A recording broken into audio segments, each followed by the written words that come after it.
আসসালামু আলাইকুম, ওয়েলকাম করছি রিয়াসাত আজিম। ভিন্ন ধর্ম মতাদর্শে যারা শুনছেন সবার প্রতি আন্তরিক কৃতজ্ঞতা। বাংলাদেশ প্রিমিয়ার লিগ বিপিএল নিয়ে আলোচনা করতে চাই। আপনারা অনেকেই অনেক ধরনের প্রশ্ন করেছেন আমাকে নানাভাবে। এক নাম্বার প্রশ্ন যেটা, বিপিএল ম্যানেজমেন্ট ফার্ম নিয়ে এখন পর্যন্ত বাংলাদেশ ক্রিকেট বোর্ড অফিসিয়ালি কোনো ডিসিশন দেয় নাই।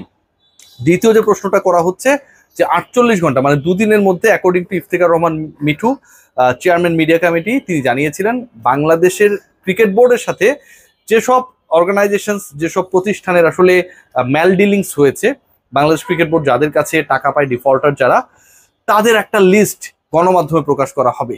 মিডিয়া কমিটির চেয়ারম্যান, গণমাধ্যম নিজে ডিল করেন, তিনি সেটা বলেছেন, কিন্তু সেই জিনিসটা এখন পর্যন্ত আমরা দেখি নাই।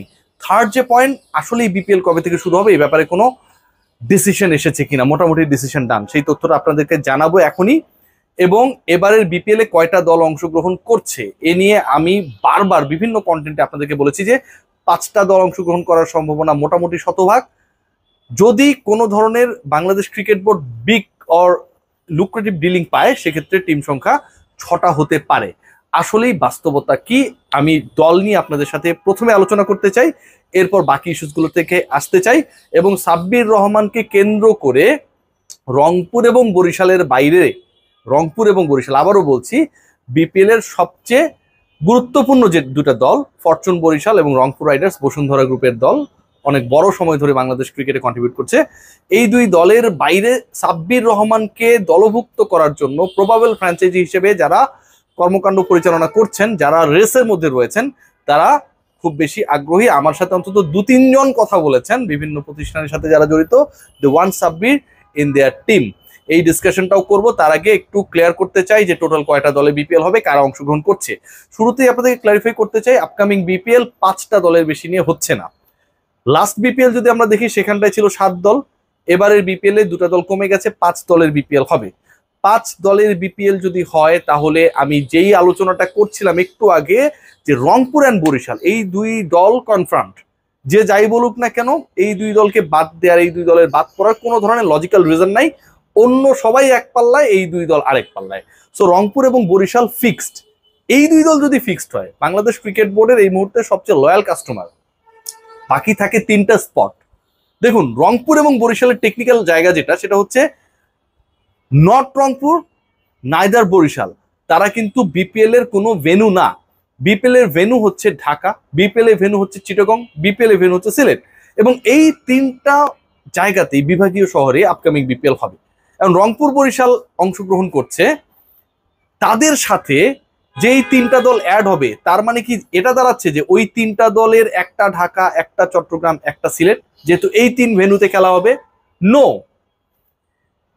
এমন একটা ঘটনা ঘটতে যাচ্ছে যেখানটায় হোস্ট যেই শহরটা হবে, 3 শহরের এমন একটা ঘটনা ঘটতে যাচ্ছে যেখানে হোস্ট একটা শহর ধরেন হচ্ছে, কিন্তু সেই শহরের টিম আপকামিং বিপিএল এ না থাকার একটা বিশাল প্রবাবিলিটি তৈরি হয়েছে। ঢাকা বিপিএল এ থাকছে, কোনো ডাউট নেই, কিন্তু ঢাকার মালিকানায় যারা ছিলেন তারা থাকছেন না, তাদেরকে রাখা হচ্ছে না। শাকিব খানকে সামনে এনে যারা ব্র্যান্ডিং করার চেষ্টা করেছিলেন, তাদের ম্যাল ডিলিংস, এবং একই সাথে প্রথম আলো রিপোর্ট অনুযায়ী ফিক্সিং কাণ্ডে সন্দেহভাজনদের তালিকায় নাম থাকাটা বাংলাদেশ ক্রিকেট বোর্ডকে, বিপিএল গভর্নিং কাউন্সিলকে অনেক বেশি বিব্রত করেছে। সেই ফ্র্যাঞ্চাইজি মালিকদেরকে আরো বেশি কন্টিনিউ করা, অন্তত পরের 5 বছর, এবার ডিলিংসটা হবে কিন্তু নেক্সট 5 ইয়ার্স এর জন্য, সেখানটায় তাদেরকে রাখা। 1 নাম্বার পয়েন্ট। তার মানে ঢাকার ফ্র্যাঞ্চাইজি থাকছে, কিন্তু ঢাকার মালিকানায় একটা বড় পরিবর্তন আসছে। কারা আসছে সেটা আমরা জানি না। What about Chittagong?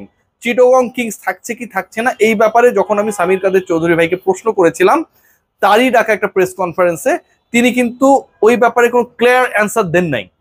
So officially আমরা ক্লিয়ার অ্যান্সার পাই নাই। এখন যে ঘটনাটা ঘটেছে, আমি যতটুকু জানতে পারছি যে চট্টগ্রাম কিংস যেহেতু ক্লারিফিকেশন দেয় নাই, বা তারা যে থাকতেই চায় এরকম কোনো ধরনের বোল্ড ডিসিশন তারা দেয় নাই, অনেকেই কম বেশি আগ্রহী হয়েছে চট্টগ্রামের ব্যাপারে। আবার একই সাথে চট্টগ্রামকে যেহেতু termination notice Bangladesh cricket board পাঠিয়েছে, সেটা নিয়ে একটা লিগেল ইস্যুস চলছে। সেটা যদি ফাইনালাইজ হয়ে যায়, সেক্ষেত্রে চট্টগ্রাম দলের মালিকানায়ও পরিবর্তন আসবে এবং চট্টগ্রাম দল থাকবে। তার মানে 2টা ভেন্যু ঢাকা চট্টগ্রাম রিলেটেড যে আলোচনাটা হচ্ছে, সেখানে ঢাকা এবং চট্টগ্রামের টিম থাকবে, বা ঢাকা এবং চট্টগ্রামের নাম পরিবর্তন হচ্ছে। বিভিন্ন আলোচনায় আপনাদেরকে বলেছিলাম যে খুলনাকে নিয়ে খুব বেশি প্রশ্ন নেই, কিছু কিছু ডিউস থাকতে পারে, কিছু কিছু ডিলিংসের ডেডলাইন ফেলিওর থাকতে পারে, but the whole structure they maintain গত 5 বছরে এটা নিয়ে খুব বড় কোনো প্রশ্ন নেই। মেহেদী হাসান মিরাজ থেকে শুরু করে যে ক্রিকেটাররা খুলনায় খেলেছিলেন, আপনারা সবাই জানেন মাহিদুল অঙ্কনও লাস্ট বিপিএলে খুলনায় খেলেছিলেন, নাসুম আহমেদ সেই দলটায় ছিলেন। সো মোটামুটি একটা ভালো জায়ান্ট কিলার টিম ছিল। সেই দল যদি বিপিএল অংশগ্রহণ করে তাহলে তাহলে সিলেটের সুযোগ নেই, তাহলে রাজশাহীর সুযোগ নেই। কারণ ঢাকা এবং চিটংকে যদি আমি অ্যাড করি, তাদের সাথে যদি থাকে বরিশাল এবং রংপুর, নাম্বার অফ টিমস 4টা হয়ে গেল। তো স্পট তো ফাঁকা থাকছে একটা। বিপিএল কিন্তু যেভাবেই হোক 5 দলের বেশিতে বিপিএল হচ্ছে না, 5টাই দল থাকবে। ওই একটা স্পটের জন্য সিলেট, ওই একটা স্পটের জন্য রাজশাহী, এবং ওই একটা স্পটের জন্যই আলটিমেটলি রেসে রয়েছে খুলনা। এই 3 দল থেকে কোন দল পিকড হবে সেই আলোচনা যদি করতে যাই, তাহলে অন্তত সিলেটের ফ্র্যাঞ্চাইজির মালিক অথবা নতুন কেউ যদি আশাও ব্যক্ত করে এই মুহূর্তে সিলেটকে দল দেওয়ার ব্যাপারে খুব বেশি পজিটিভিটি আমি অন্তত বাংলাদেশ ক্রিকেট বোর্ড রিলেটেড যারা রয়েছেন, বিপিএল রিলেটেড যারা রয়েছেন তাদের কাছ থেকে পাইনি। So the race will be between Khulna and Rajshahi. পঞ্চম দল কে হবে সেটা ডিপেন্ড করছে খুলনা নাকি রাজশাহী। এখন রাজশাহীর ম্যাল ডিলিংস ছিল, খুলনা ওয়েল ডিলিং করেছে, সেই হিসাব করলে আপকামিং বিপিএল এ রাজশাহীর টিম পাবার চান্সেস ইজ ভেরি লো। যেই 5টা দলে বিপিএল হতে যাচ্ছে তার একটা রংপুর, একটা বরিশাল, আর বাকি 3 দলের মধ্যে একটা ঢাকা, একটা চট্টগ্রাম এবং একটা খুলনা, এখন পর্যন্ত যতটুকু ধারণা পেয়েছি। সো বিপিএলটা কবে থেকে শুরু হতে যাচ্ছে, ইটস ভেরি ইম্পর্টেন্ট কোয়েশ্চেন। সেই প্রশ্নের উত্তরটা হচ্ছে জানুয়ারি 15 তারিখের যে ডেডলাইনটা করা হয়েছিল বা বলা হয়েছিল, সেই ডেডলাইন থেকে বাংলাদেশ ক্রিকেট বোর্ড একটু এগিয়ে আসতে চায়। মানে বিপিএল করার যে পরিকল্পনা এবং সেটা শেষের যে পরিকল্পনা, সেটা অন্তত 10th জানুয়ারির মধ্যে শেষ করতে চায় বাংলাদেশ ক্রিকেট বোর্ড, এবং সেটা যদি তারা অ্যাকর্ডিংলি করতে পারে তাহলে বিপিএল শুরু হবে ডিসেম্বরের ফার্স্ট উইকে। 5টা দলের বিপিএল করতে খুব বেশি বেগ পেতে হবে না, কারণ এখানটা আরেকটা ইন্টারেস্টিং ফ্যাক্ট থাকবে যে এলিমিনেটেড হবে আলটিমেটলি একটা দল। টপ 4-এ বা কোয়ালিফায়ার যেভাবেই বলি, অর এলিমিনেটর যেটাই বলি না কেন, সেই জায়গায় 4 দলকে আমরা পাবো, এবং বিপিএল এর প্রথম রাউন্ডটায় যেই দলটা আসলে ভালো দল করতে পারবে না তারাই বাদ পড়ে যাবে। So overall the discussion is that BPL মোটামুটি ফাইনাল, 5 দলের বিপিএল হচ্ছে। ও হ্যাঁ, যে আলোচনাটা আসলে মাঝখানে অনেকটা মিসিং হয়ে গেছে, কারা বিপিএল এর সত্ত্ব পাচ্ছে, মানে বিপিএল ম্যানেজমেন্টের দায়িত্ব পাচ্ছে, সেখানটায় আইএমজি পাচ্ছে, ইন্টারন্যাশনাল ম্যানেজমেন্ট গ্রুপ। এটাও ডান, 100% ডান।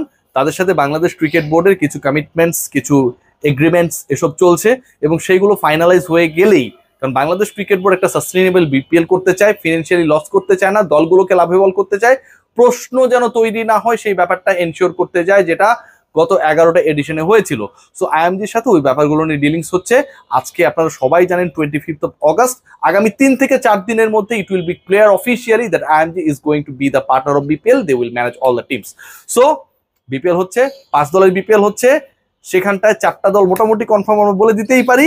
একটা স্পটের জন্য ব্যাটেলে সামিল হবে Sylhet, Rajshahi and Khulna. Let's see what happen, always hope for the best.